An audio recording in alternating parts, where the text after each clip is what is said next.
You learn to see the world differently when you've taken enough punches, not just in the cage, where everything's reduced to movement and timing and the wet sound of leather on bone. I mean outside, in parking lots, at gas stations, in the faces of people who think they're invisible.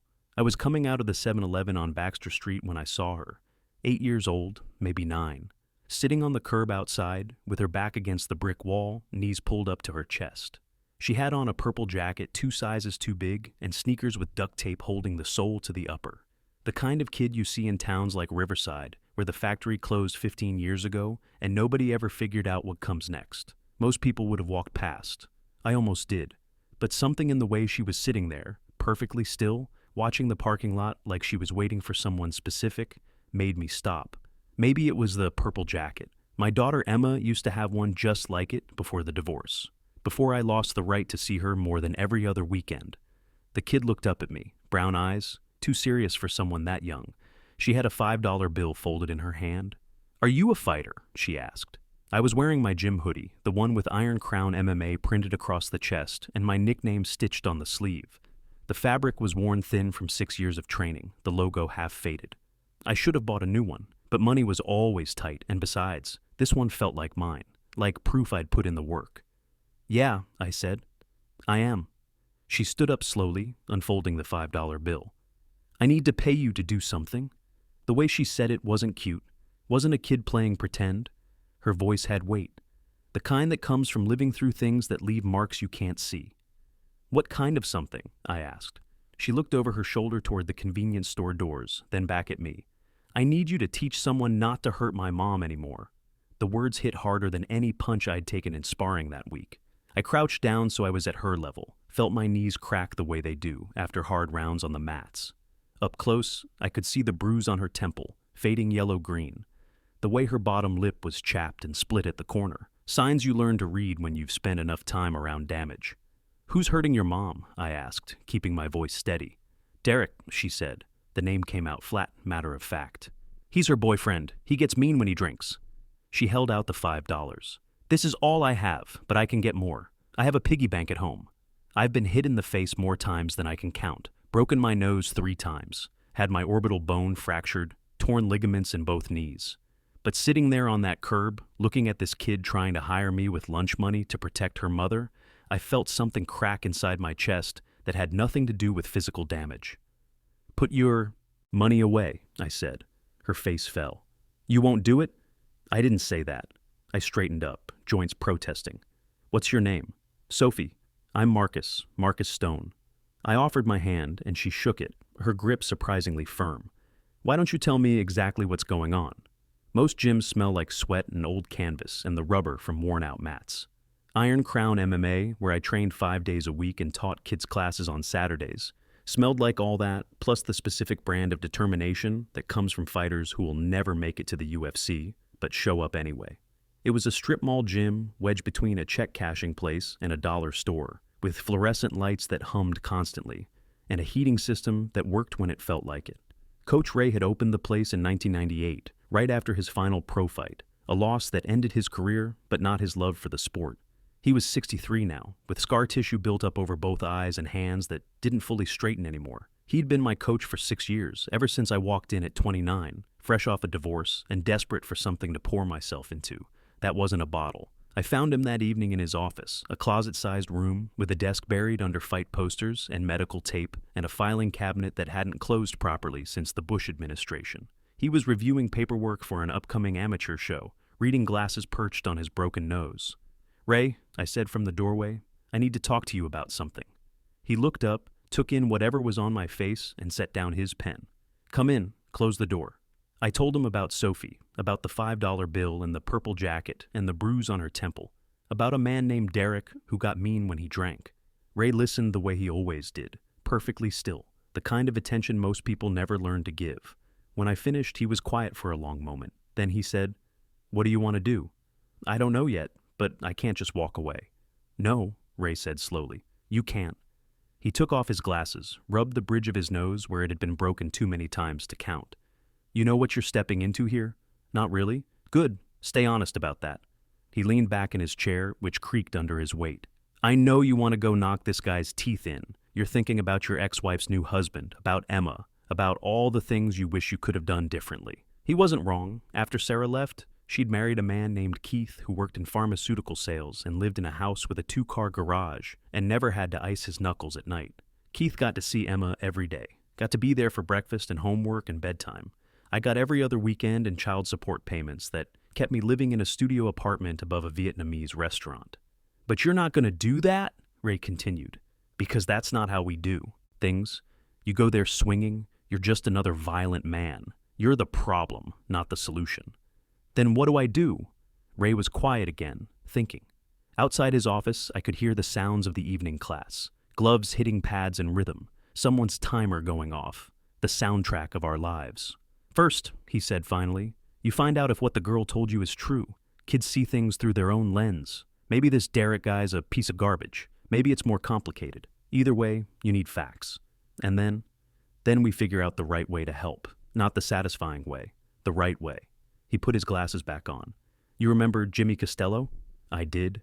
Jimmy had trained at Iron Crown 3 years back, a middleweight with good hands and a better heart. He'd gotten involved trying to help a friend escape a bad situation. Went to her apartment to help her pack.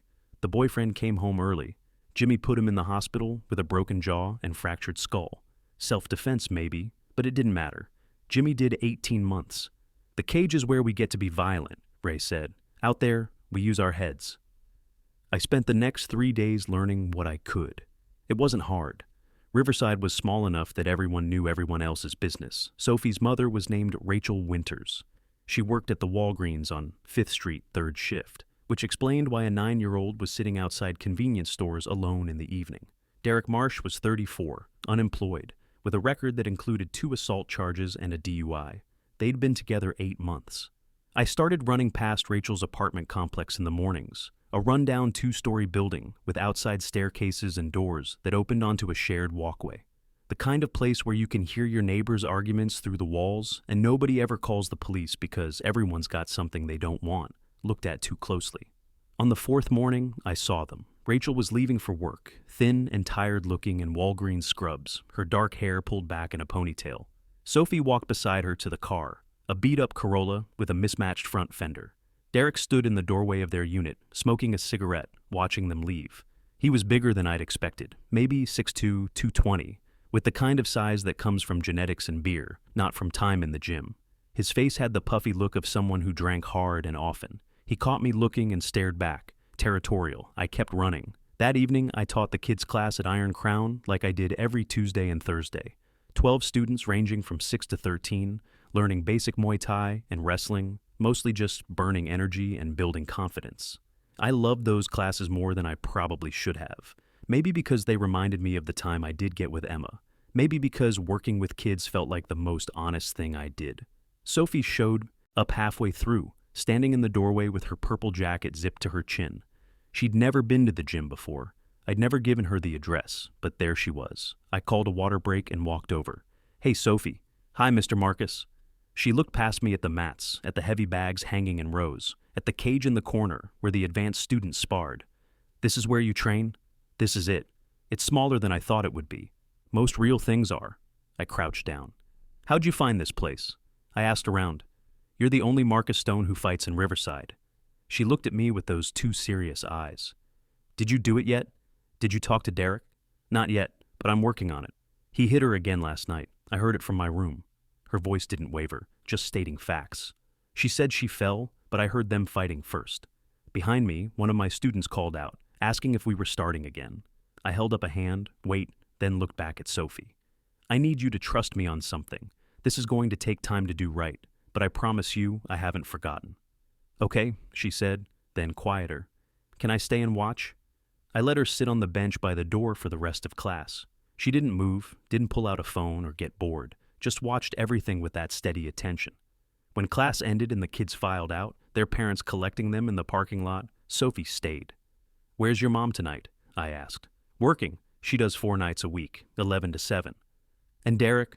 Home. He doesn't like it when I'm there at night if Mom isn't. She said it matter of fact, the way you state something obvious. Sophie, I said carefully, has Derek ever hurt you? Not your mom? You. She shook her head. He mostly ignores me, yells sometimes. But he saves the bad stuff for Mom. That should have made me feel better. It didn't. Ray came out of his office, saw Sophie sitting there, and put it together quick. He walked over slow, the way you approach something easily spooked, and sat down beside her on the bench. "I'm Ray," he said. "I own this gym. Sophie, Marcus told me about you, about what you're dealing with." He paused, choosing words carefully. "I want you to know something. What's happening at your house with your mom and Derek, that's not normal. It's not okay, and it's not your responsibility to fix." "Then whose is it?" Sophie asked. Ray looked at me, then back at her. "Ours," he said. "It's ours now." The plan came together slowly, the way good strategies do. Ray made some calls. Turned out he knew a woman named Patricia Morales, who ran a domestic violence advocacy group out of a church basement across town. Patricia was maybe 50, with short gray hair, and the kind of quiet authority that comes from years of dealing with situations where people's lives were at stake. She met with me and Ray at a coffee shop on Saturday morning. I told her everything I knew about Rachel and Derek and Sophie. She listened, took notes, asked questions. "The problem," Patricia said when I finished, "is that Rachel has to want help. We can't force her to leave. Legally, we can't do anything unless she files a police report or gets a protective order, and even then, enforcement is spotty at best." "So, we do nothing?" I said. "I didn't say that." Patricia stirred her coffee. "What I'm saying is the approach has to be smart. We need to give Rachel resources, let her know she has options, and be ready when she's ready. That could be tomorrow, could be 6 months from now." "And in the meantime?" Ray asked. "While Derek's using her as a heavy bag?" Patricia's expression didn't change. "In the meantime, we stay close. We document. We build a support system, so when she does make the choice to leave, she's not alone." She looked at me. "You have a relationship with the daughter. That's the in. Can you maintain contact without raising Derek's suspicion?" "I think so." "Then that's where we start." I began running past their apartment every morning, same time, same route. After a week, it was just part of the scenery. Rachel would leave for work or come home, and she'd see me passing by. I'd nod. She'd nod back. Derek stopped paying attention after a few days. On my third week of morning runs, I saw Sophie sitting on the stairs outside their unit. It was early, barely past dawn, cold enough to see your breath. She was reading a library book, her purple jacket pulled tight around her. I stopped, jogging in place. "Kind of early to be outside, isn't it?" "They were fighting," Sophie said, without looking up from her book. "I wanted to give them space." "What are you reading?" She held it up, a worn paperback about a girl who could talk to animals. The kind of story where kids have power and agency and can fix the broken things in their world. The kind of story that's beautiful because it's impossible. "Any good?" "It's okay. She's brave." Sophie closed the book, marked her place with her finger. "Mr. Marcus, are you still going to help?" "Yes." "When?" "Soon." I stopped jogging, let my heart rate settle. "But I need something from you first. I need you to write down everything that happens. Every fight, every time Derek gets mean, every time your mom gets hurt. Can you do that?" She nodded slowly. "Like evidence?" "Exactly like evidence." "Okay." She opened her book again, a clear dismissal. I started running, made it about 10 steps before she called out, "Mr. Marcus?" I turned. "Thank you for not forgetting." That afternoon, I bought a composition notebook from the same 7-Eleven where I'd first met Sophie. The next morning, I left it on the stairs where she'd been sitting, weighted down with a rock so it wouldn't blow away. No note. She'd know what it was for. 3 weeks later, Sophie showed up at Iron Crown with the notebook in her backpack. She'd filled 20 pages with neat handwriting, dates, and times and descriptions. Friday night, 11:47 p.m. Heard yelling and something breaking. Mom had a black eye Saturday morning.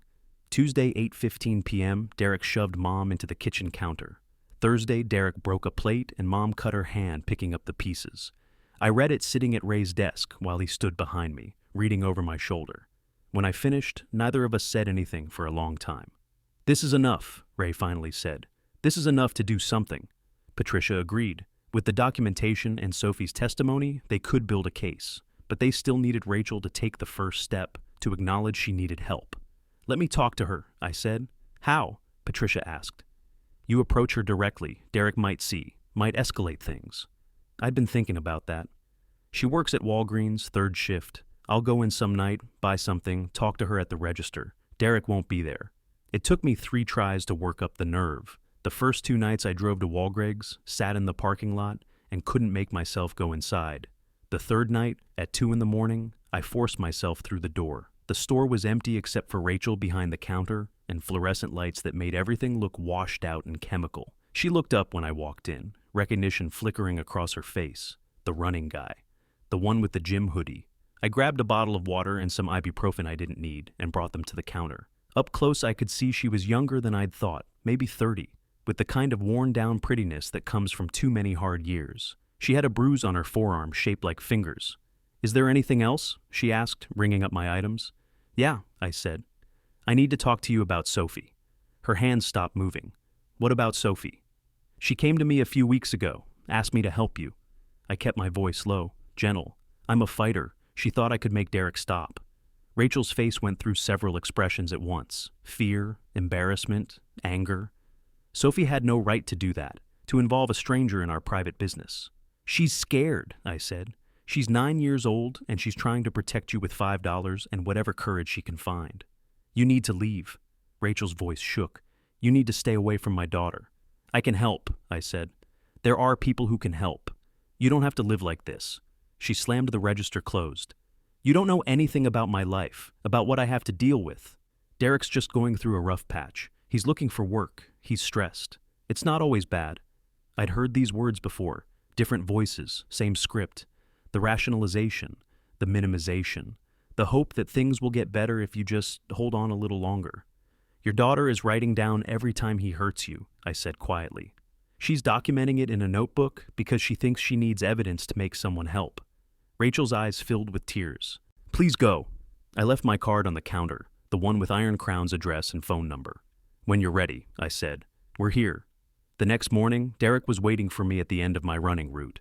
He was leaning against a telephone pole at the corner of Baxter and 5th, arms crossed, watching me approach. I knew before I got close that this wasn't going to be a friendly conversation. You learn to read intention in someone's stance, in the set of their shoulders. Derek was radiating threat. I stopped about 15 feet away, kept my breathing even, let my hands hang loose. "You're the guy who keeps running past my place," Derek said. It wasn't a question. "I run a lot of places. Not that much, not the same route every morning." He pushed off the pole, stood up straight, bigger than I'd thought up close. "Then you go talk to my girlfriend at her job. Talk to her about things that aren't your business. Your girlfriend's daughter asked me for help. That little girl is confused. She doesn't understand adult relationships." Derek took a step closer.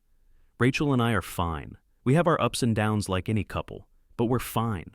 We don't need some gym rat sticking his nose in." I could feel my hands wanting to form fists, felt the familiar tightness in my chest that comes before violence. Every instinct said to close distance, tie up, put him on the ground. But I heard Ray's voice, not the satisfying way, the right way. "I think Sophie understands more than you give her credit for," I said. "Yeah?" Derek smiled, but there was nothing warm in it. "Well, here's something for you to understand. You stay away from my family. You keep running your little route somewhere else. And you definitely don't go talking to Rachel at work, filling her head with ideas." He stepped closer again. We were maybe 8 feet apart now. "Because if you keep pushing this, I'm going to have to do something about it. And I don't think you want that." "You threatening me?" "I'm giving you friendly advice." His eyes were cold, calculating. "I've been to prison, Marcus. Little stretch in Victorville for assault. I don't have anything to lose here, do you?" He knew my name. He'd done his homework. Probably asked around, same way Sophie had found the gym. In a town like Riverside, information travels. "Stay away from my family," Derek said again. Then he walked past me, close enough that our shoulders almost touched. I watched him go, every muscle tense, waiting to see if he'd try something. He didn't. Just walked away. I finished my run on autopilot, barely aware of my feet hitting pavement. My mind was spinning through scenarios, none of them good. Derek knew who I was, knew where I trained. If he wanted to escalate things, he had everything he needed. When I got to Iron Crown, Ray took one look at me and said, "What happened?" I told him about the confrontation. He listened, then sighed heavily and sat down on one of the benches. "This is getting complicated. You think I should back off? I think you need to be smart." Ray rubbed his face. "Derek's marked you as a threat now. He's going to be watching. If something happens to him, guess who the police look at first? So I do nothing? No. You do everything by the book. You keep Patricia in the loop. You document everything. And you don't, under any circumstances, engage with Derek again." He looked up at me. "You understand?" not unless he forces it. And even then, you walk away if you can. That night, I couldn't sleep. Lay in my studio apartment listening to traffic and voices from the restaurant below and replayed every conversation, every moment. Sophie's face when she offered me $5, Rachel's tears at the Walgreens counter, Derek's cold eyes promising violence. Around 3 in the morning, my phone rang. Unknown number. I almost didn't answer. Hello? Mr. Marcus? Sophie's voice small and scared. Something bad happened. I was at Rachel's apartment in 12 minutes, probably breaking every traffic law. 2 police cruisers were parked outside, lights painting the building red and blue. Neighbors stood in doorways and on the walkway, watching. I found Sophie sitting on the stairs with a blanket wrapped around her shoulders and a female officer crouched beside her. I'm Marcus Stone, I said, showing ID. Sophie called me. The officer looked at Sophie, who nodded. He's my friend. Are you family? The officer asked me. No, I teach at the gym where she's been coming. What happened? The officer stood, gestured for me to follow her a few steps away. Domestic disturbance. Neighbors called it in. The mother has some injuries, nothing life-threatening. We're taking her to Riverside General to get checked out. The boyfriend's been arrested. Derek? Derek Marsh? Yes, he had 2 outstanding warrants, so he's going to be in custody for a while. She glanced back at Sophie. The girl's unhurt physically, but she witnessed the altercation. We're trying to figure out placement for tonight. I'll take her, I said. Are you on the approved contact list? No, but I can call someone who is. I pulled out my phone, called Patricia, explained the situation. She said she'd be there in 20 minutes. I sat down next to Sophie on the stairs. She was shaking slightly under the blanket, her face pale. You okay? I asked. She shook her head. I thought he was going to kill her, but he didn't. She's okay. She's going to be okay. I called 911, Sophie said. I've never done that before. I was so scared they wouldn't believe me or wouldn't come fast enough. She looked at me with those serious eyes. Was I supposed to do that sooner? Should I have called before? No, I said firmly. You did exactly right. You kept yourself safe and you called for help when you needed to. That took a lot of courage. I used the notebook. When the police came, I showed them the notebook you gave me. I told them I had evidence. Something in my chest cracked again, different than before. This kid, 9 years old, doing everything she could with what she had, fighting the only way she knew how. Patricia arrived and worked her magic with the police and social services. She was certified as an emergency foster placement, and with Rachel's consent from the hospital, Sophie stayed with her that night. I followed them to Patricia's house, waited until Sophie was settled, then drove to Riverside General. Rachel was in a curtained-off section of the ER, holding an ice pack to her face. When she saw me, she started crying. I'm sorry, she said. I'm so sorry. You tried to help, and I pushed you away, and now everything's a mess. You have nothing to be sorry for. I pulled up a chair. Derek's in custody. Sophie's safe with Patricia. You're here getting care. Those are all good things. I should have left sooner, should have listened to you at Walgreens. She pressed the ice pack harder against her face. Sophie showed the police her notebook. All those things she wrote down. I didn't even know she was doing that. She was trying to protect you. She's 9. I'm the one who's supposed to protect her. Rachel's hands were shaking. What kind of mother lets this happen? The kind who's doing the best she can in an impossible situation, I said. You're not the villain here, Rachel. Derek is. Everyone will judge me. They'll say I should have known better, should have left the first time he hit me. Some people might say that. Those people don't understand. I leaned forward. You know what takes more courage than anything? Asking for help, admitting you need it. That's the hardest fight. She looked at me for a long moment. Why did you do this? Why did you help us? I thought about Emma, about all the times I wish someone had been there for her when her dad was just a voice on the phone every other weekend, about what it means to show up when showing up matters. Because Sophie asked me to, I said, and she deserved an answer. Derek made bail 3 days later. His lawyer argued that the assault charge was overblown, that the witnesses were unreliable, that Derek had ties to the community. The judge set bail at $25,000. Someone posted it, probably family. Patricia got Rachel and Sophie into emergency housing through the Advocacy Center, a small apartment in a secure building.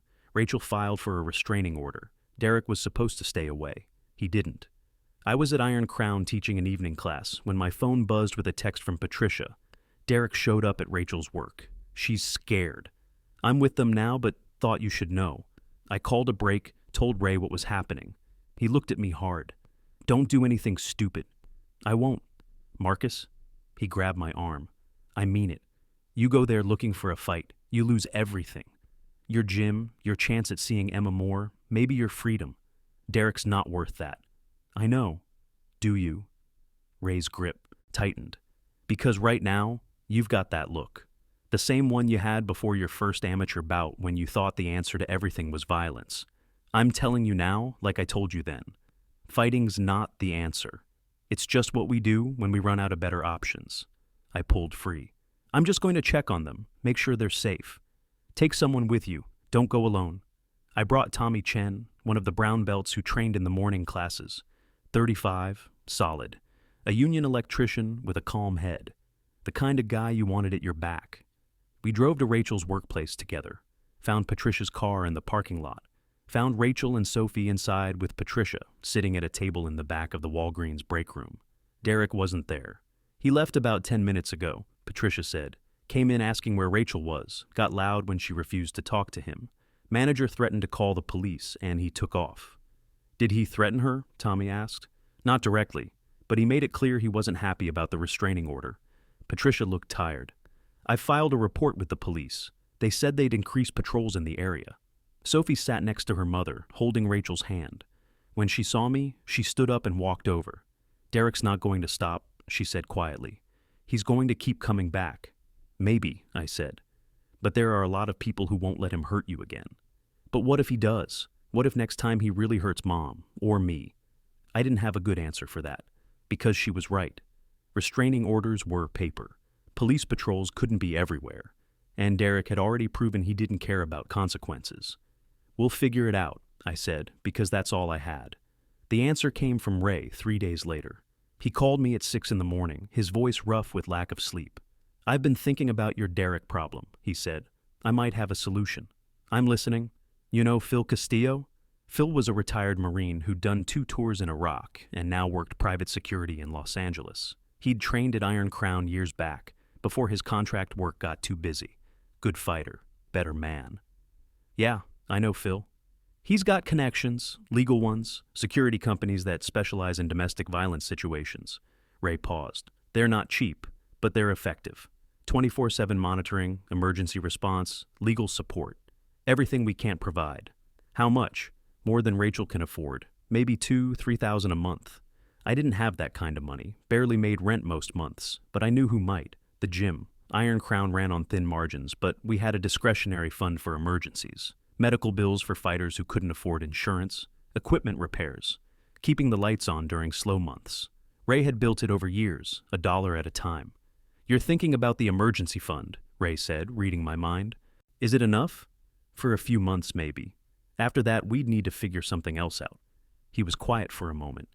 I'd have to run it by the gym council.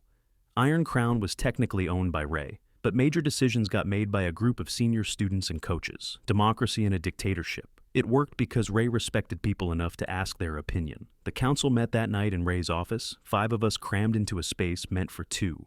Ray laid out the situation with Rachel and Sophie and Derek, explained the security proposal, told them it would drain most of the emergency fund. Why is this our problem? Asked Jake Morrison, a heavyweight who'd been training at Iron Crown for 12 years. We're a gym, not a charity.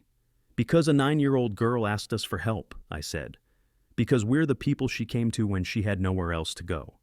You're the people she came to, Jake corrected. No disrespect, Marcus, but the rest of us don't even know these people. You know me, I said, and I'm asking you to trust me on this. For how long? Asked Sarah Kim, a purple belt who taught the women's classes. What happens after a few months when the money runs out? We raise more, Ray said. We do a fundraiser. We ask people to donate. We figure it out. He looked around the small office. Or we walk away and hope nothing bad happens. And if something does, we get to live with that. The vote was 3 in favor, 2 against. It passed. Phil Castillo's company, Sentinel Protection Group, started monitoring Rachel and Sophie the next week. Discreet, professional, effective. They installed cameras, upgraded locks, established check-in protocols.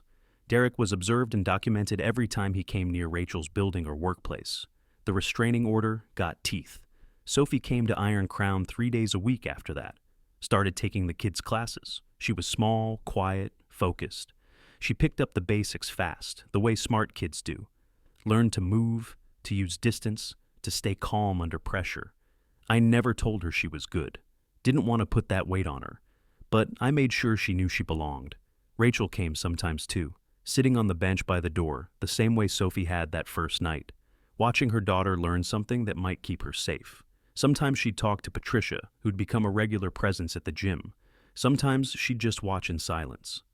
One evening after class, about 3 months after Derek's arrest, Rachel approached me while I was wrapping up the mats. "I got a new job," she said. "Day shift at the hospital, in administration. Better pay, better hours." "That's great," I said. "I've been saving money. Not much, but some."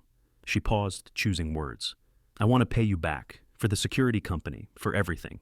"You don't owe me anything." "I owe you everything," Rachel said quietly. "You and Ray and Patricia and everyone here.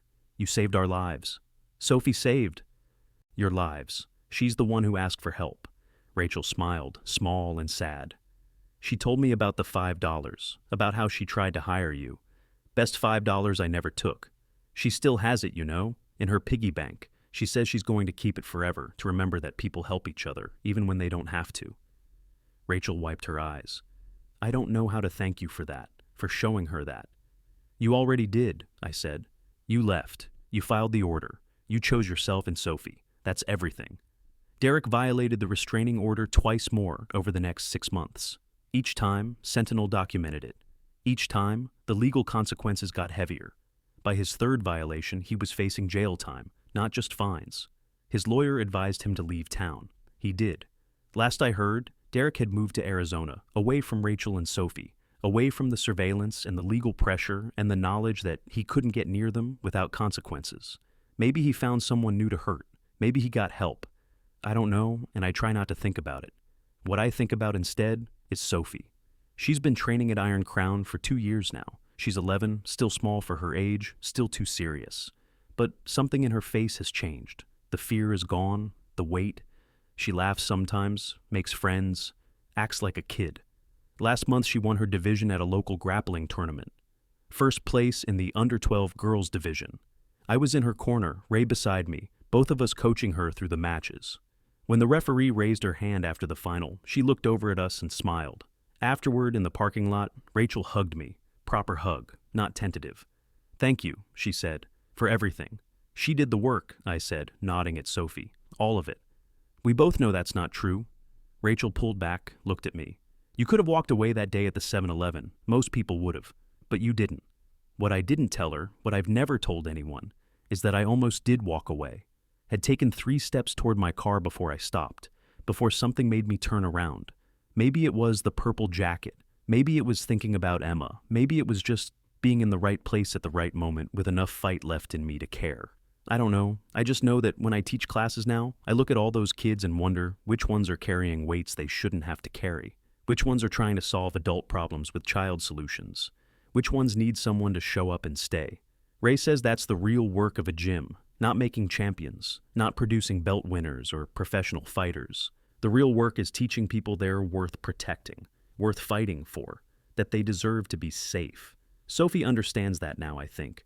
She came to me with $5 and hope and asked me to fix something that shouldn't have been her problem to fix. I couldn't do what she asked, not the way she wanted. Couldn't go knock Derek around, couldn't make everything better with violence.